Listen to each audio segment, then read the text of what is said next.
Maniac Magee, written by Jerry Spinelli. We know the character's real name is Jeffrey, but now he's Maniac Magee. Maniac Magee. Maniac Magee. Maniac Magee. Hey, good morning. It's the 6th grade of Respect Academy, and we are reading Maniac Magee by a certain one, Jerry Spinelli. And today, we're on page 149. 149. Mr. What page is it? 149. It's chapter 39.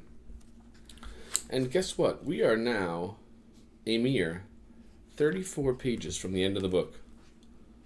We're getting there. Okay. Today, you don't want to hear me. You've heard enough of me. It's okay. She's better at it. I'm going to hand it over to Mrs. Driscoll. Yeah. I mean, what? No lovely this time? The lovely Mrs. Driscoll? Okay. So, we are at chapter 39 on page 149. During the night, March doubled back and grabbed April by the scruff of the neck and flung it another week or two down the road. When Maniac slipped silently from the house at dawn, the only way he'd ever managed to get away, March pounced with its cold, nasty paws. But Maniac wasn't minding. The reunion had been ecstatic and tearful and nonstop happy, and inside he was pure July. He was half a block up Sycamore before he stopped tiptoeing. Minutes later, he crossed Hector. The streets were dry. An occasional scrap of chewed rawhide was all that remained of the worms. Hours later, Russell and Piper spotted him 3 blocks off. "Maniac! You're alive!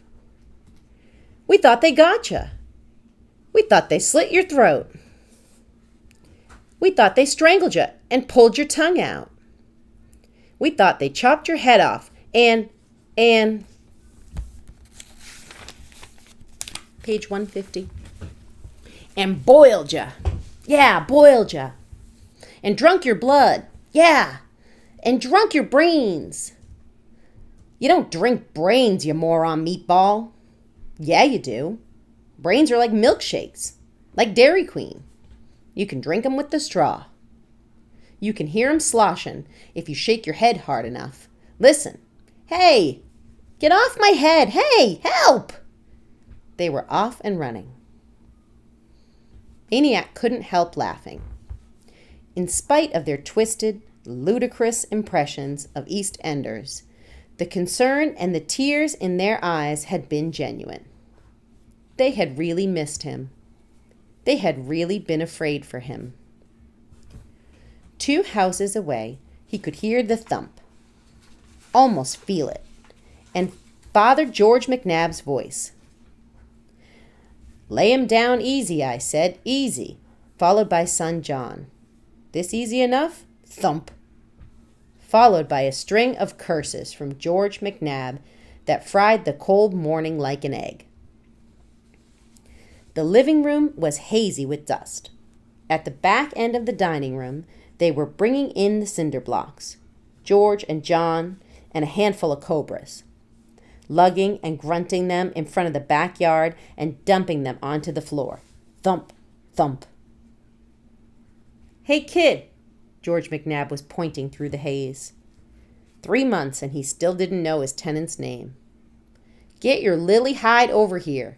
Start lugging these." We're at the top of page 151. Maniac waved. "Later. Gotta go." He shut the door and headed up the street. So they were really doing it. He had heard them planning it for weeks, making drawings, buying or stealing cement, trowels, a level, a pillbox they called it. Once it was done, they'd be ready. Let the revolt begin. Let the rebels, as they call the EastEnders, come. Let 'em bust through the newly installed bars over the plywood on the windows. Let 'em bust through the steel door. They'll find themselves staring down the barrel of a little surprise. They squabbled over what the surprise should be. Uzi, AK-47, bazooka. Why? Maniac had asked Giant John one day. Why what? Why are you doing all this?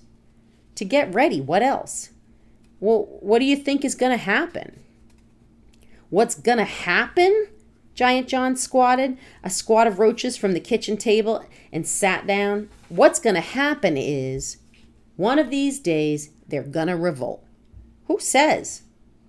Who cares who says? You think they're going to make an announcement? Maniac tried to picture Amanda and Hester and Lester and Bow Wow storming the barricades. When's all this supposed to happen? Top of page 152. John shrugged. You never know. Maybe this summer.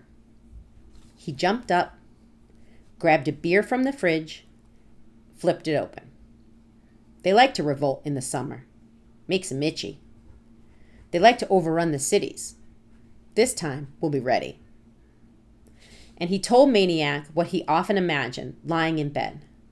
The blacks sweeping across Hector one steaming summer night, torches, chains, blades, guns, war cries, marauding, looting, overrunning the West End, climbing in through smashed windows, doors, looking for whites, bloodthirsty for whites, like Indians in the old days, Indians on a raid. That's what they are, Giant John nodded thoughtfully. Today's Indians. The cockroach strolling up his pant leg wasn't the only thing making Maniac feel crawly. He shook off the roach.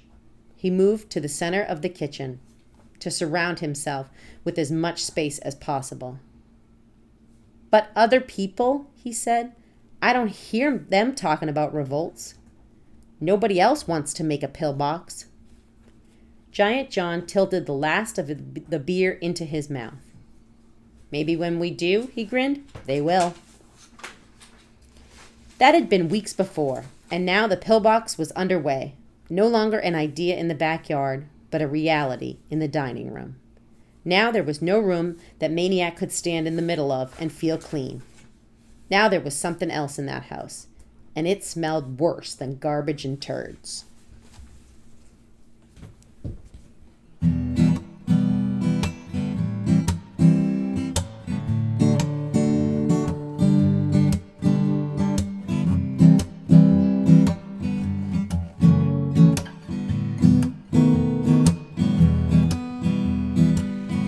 Maniac Magee, written by Jerry Spinelli. We know the character's real name is Jeffrey, but now he's Maniac Magee. Maniac Magee.